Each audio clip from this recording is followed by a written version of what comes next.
France fait deux erreurs logiques absolument incroyables. La première, c'est de penser que ceux qui ont fait les meilleures études sont les plus intelligents. Et donc, vous avez montré que vous étiez capable de répéter ce que vous disent les professeurs, et c'est ce qu'on appelle l'intelligence. Mais ça n'a rien à voir avec l'intelligence. Donc, première erreur, intelligence égale études. C'est pas vrai. Deuxième erreur, c'est de penser que parce que vous avez fait les meilleures études, vous êtes le plus à même de prendre des décisions. Il n'y a aucun rapport entre les deux. Il n'y a pas de rapport, en effet. Il n'y a pas de rapport entre les deux. Donc, à partir de ces deux erreurs, on a bâti un système d'éducation qui fait monter les gars qui ont une mémoire de cheval et qui n'ont aucun caractère. Tu penses trop au lendemain. Depuis que tu es petit, on t'a formaté à toujours penser à plus tard et à en oublier l'instant présent. Dès le collège, on nous met dans des cases. Si tu fais que travailler, tu es bien vu.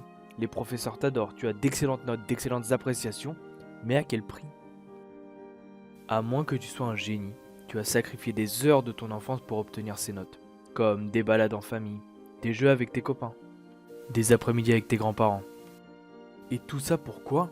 Ça ne sert à rien de mentir et de dire que c'était pour passer à la classe supérieure. Un élève qui a 10 de moyenne passe à la classe supérieure. Tu as fait ça juste pour être bien vu par tes professeurs, car tu es attaché au système scolaire. La preuve, tu as préféré travailler pour lui que de profiter de ta propre famille.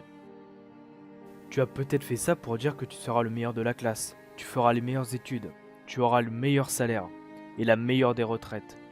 Et après?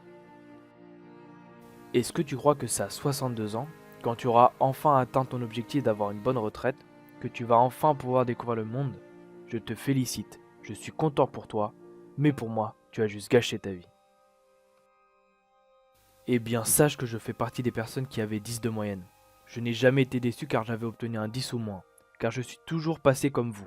Je ne me sens pas moins intelligent, moins scolaire peut-être, mais tu as même pas idée de ce que j'ai pu faire pendant que tu révisais pour avoir 18 à ton évaluation. Car au final, ça t'a servi à quoi? Tu as de meilleures études? Je suis bien là où je suis, je te remercie. Tu gagnes plus que moi? On en reparlera dans 40 ans. Tu as toujours voulu faire mieux que nous, mais on est arrivé au même stade que vous. Donc arrête de croire que les études fait tout. C'est un prétexte pour les personnes qui n'ont pas de caractère, pas de volonté, aucun courage.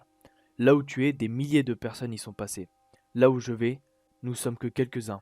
Et ne vous inquiétez pas, merci, on va très bien. C'était Matt, pour vous servir. Alors voilà, j'espère que la vidéo t'a plu. Pour ceux qui se demandent, je ne vise personne en particulier. Je fais juste une règle générale sur les études entre les bonnes et les mauvais élèves, entre guillemets. Mon point de vue sur l'intelligence et sur le système scolaire, voilà. Donc j'espère que la vidéo vous a plu. Si vous avez aimé, je vous invite à vous abonner. Et je vous dis à la prochaine pour une nouvelle vidéo. Bye tout le monde.